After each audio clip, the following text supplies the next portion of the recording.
On Thursday, August 16, 2012, 70-year-old Kenneth Earl Mohler was enjoying his day off when his boss called and asked him to go fix a water leak at Gregory Wood Products in Newton, North Carolina, where he worked as a maintenance man. He arrived at the mill at 5 p.m. and had the leak fixed by 7:30. He sent his final text to his boss at 8:05 p.m., confirming the job was complete.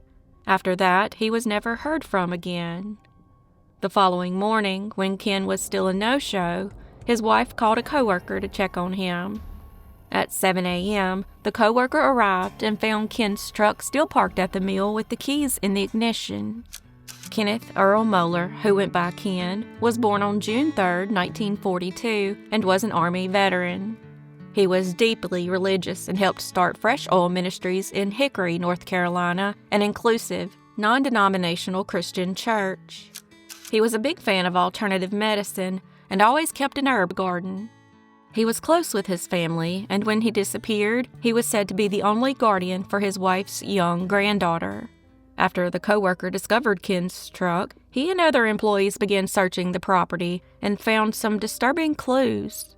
Hidden in the dirt near the truck were Ken's cell phone and house keys, which were only discovered when coworkers tried to call him. In the bed of the truck were his eyeglasses, which he was legally blind without. When investigators arrived, they found flesh-like material in the soil on the property, which DNA testing later confirmed belonged to Ken.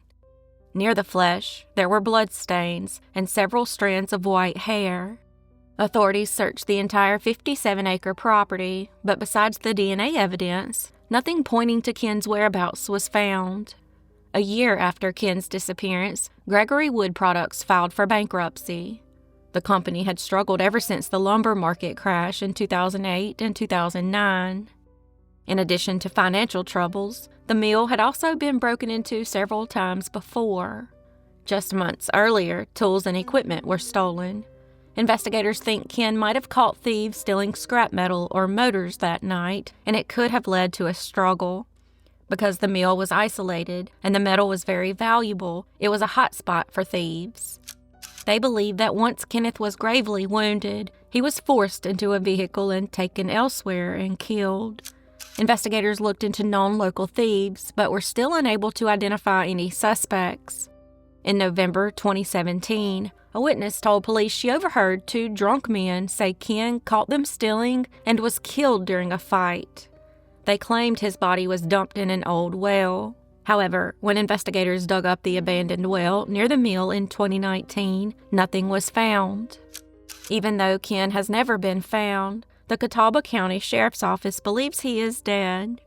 Ken stood 5 foot 5 inches and weighed around 200 pounds. He was bald with a white goatee and hazel eyes. On the night he was last seen, he was wearing a light t-shirt, jeans, and mid-calf work boots. Kenneth Earl Mohler disappeared on August 16, 2012, and as of March 2026, he remains missing, and this case remains unsolved.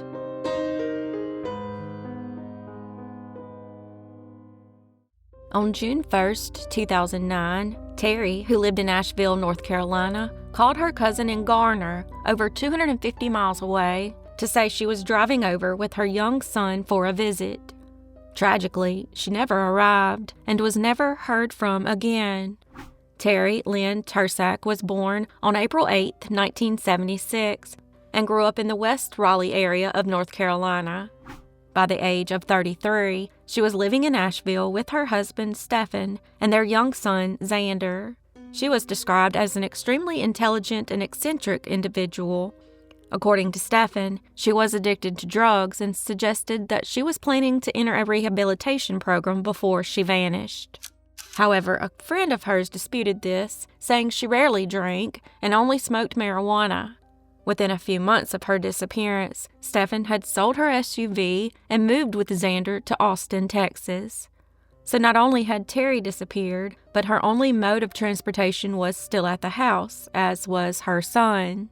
Stephen claimed she left the house on foot on June 1, 2009, with a woman named Jen and never returned. He then failed to report her missing. Her cousin, whom she spoke to the day she disappeared, tried to convince Terry's father to report her missing, but he refused, believing she was simply hiding from bill collectors.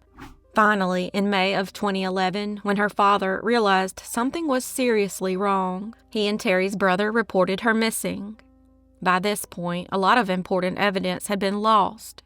Stephen was questioned by investigators on why he didn't report her missing, and his only excuse was that he thought she had left him on purpose. He said he was supposed to pick her up on June 20th, but the address she provided didn't exist. He then shocked investigators by claiming that Terry showed up at his new apartment 4 months after she was last seen. He said they chatted for a few minutes, during which time she allegedly told him she was now living in Boone, North Carolina. After this short exchange, he said she left and he never saw or heard from her again. However, there are some major problems with his story. First of all, how would Terry have even known the address for Stephen's new apartment? Plus, if she had really moved to Boone, there would have been activity on something of hers, such as a social security number, bank account, or driver's license. But when investigators checked for signs of these in Boone, they found none. Detectives then got a possible break in the case when a person showed up with handwritten letters and a substantial volume of supporting documents that they were instructed to deliver in the event she was murdered or went missing. The letters contained specific claims of abuse and sexual violence. There were dozens of emails that documented a history of being tortured and receiving multiple threats over several years. That's when investigators realized that Terry had feared for her life before going missing and attempting to leave a record of what she believed was coming. These documents now serve as the primary piece of evidence against Stephen's claims that she was a drug addict who walked away from her family. Instead, they paint a picture of a victim who felt she had no other way to tell her story than to leave it behind for police to find. Unfortunately, no one has ever been arrested for her disappearance because there is no physical evidence of a crime, no body, no crime scene, and while the documents and letters she provided told of a horrific life, it was still her word against his. Stephen still maintains that she left and started over, and without a confession or major break in the case, investigators lack the physical evidence necessary to bring formal charges. If you have any information regarding the disappearance of Terry Lynn Tersak, please call the Asheville Police Department at 828-259-5945. Terry Lynn Tersak disappeared on June 1, 2009, and as of March 2026, she remains missing, and this case remains unsolved.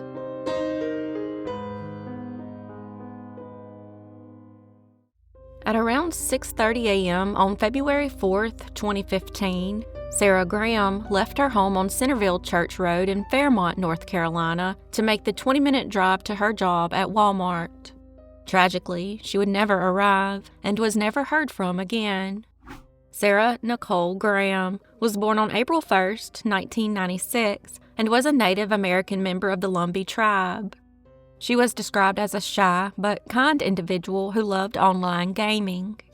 She was known for being very responsible and dependable, and worked as both a cashier and a door greeter at Walmart.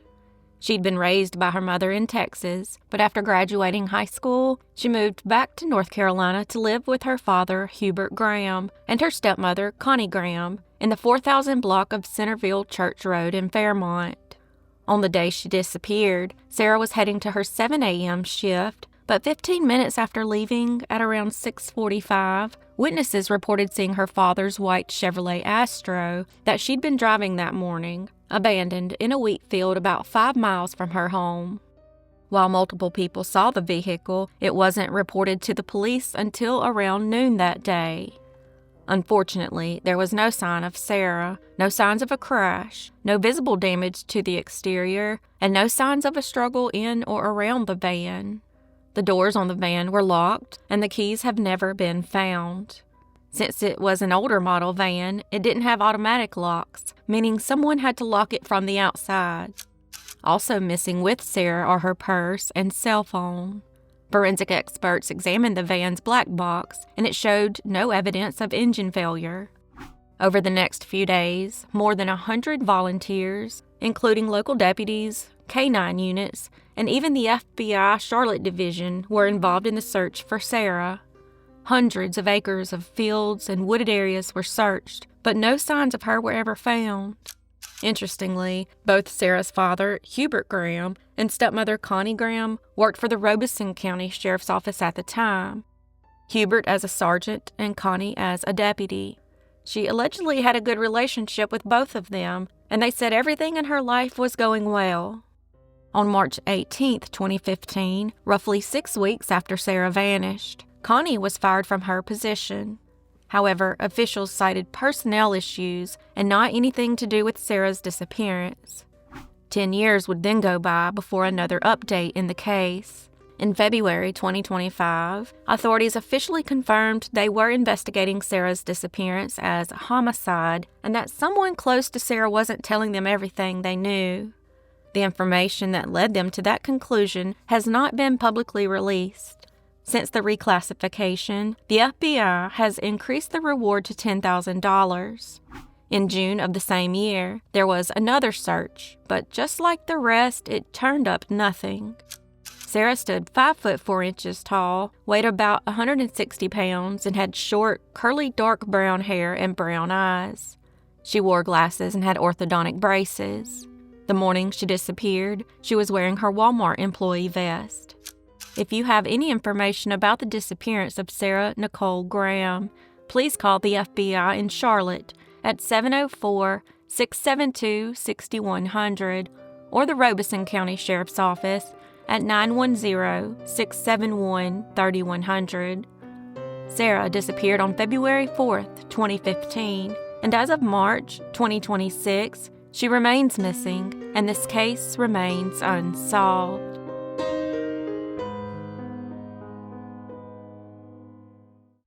Julia Alvarez Rodriguez was a 44-year-old mother living in Leland, North Carolina, when she strangely disappeared on October 28, 1995. That day, she was at home with her 12-year-old daughter, Maria, in the trailer park where they lived on Old Mill Road. At some point, she left to buy lettuce and tomatoes at the food line in Leland. She told her daughter she'd be back shortly, but never returned. Julia was deeply devoted to her daughter, and while she only stood 4 feet 8, she was known for always standing her ground. On November 3, 1995, a hunter found her green 1980 Datsun hatchback burned out in a wooded area near Castle Hayne, North Carolina. However, there was no sign of Julia. Investigators from the Brunswick County Sheriff's Office identified multiple people of interest, but no arrests were ever made. Leading up to her disappearance, it appeared somebody had it out for her. Her car had been vandalized repeatedly, with someone slashing her tires and putting sugar in her fuel tank. Someone even cut her brake lines, which almost caused her and her daughter to wreck. Unfortunately, since we don't know much about her personal life, as very few details have been released, it's hard to say who had it out for her. In April 2019, the New Hanover County Sheriff's Office and the Brunswick County Search and Rescue Team performed additional searches in the Castle Hayne area. When Julia was last seen, she was wearing a white blouse, white slacks, white sneakers, a cross necklace, and her wedding ring. She stood about 4 feet 8 inches tall, weighed approximately 125 pounds, and had black hair and brown eyes. If you or anyone you know has information regarding the disappearance of Julia Alvarez Rodriguez, please call the New Hanover County Sheriff's Office at 910-798-4260. Julia went missing on October 28, 1995, and as of March 2026, she remains missing, and this case remains unsolved.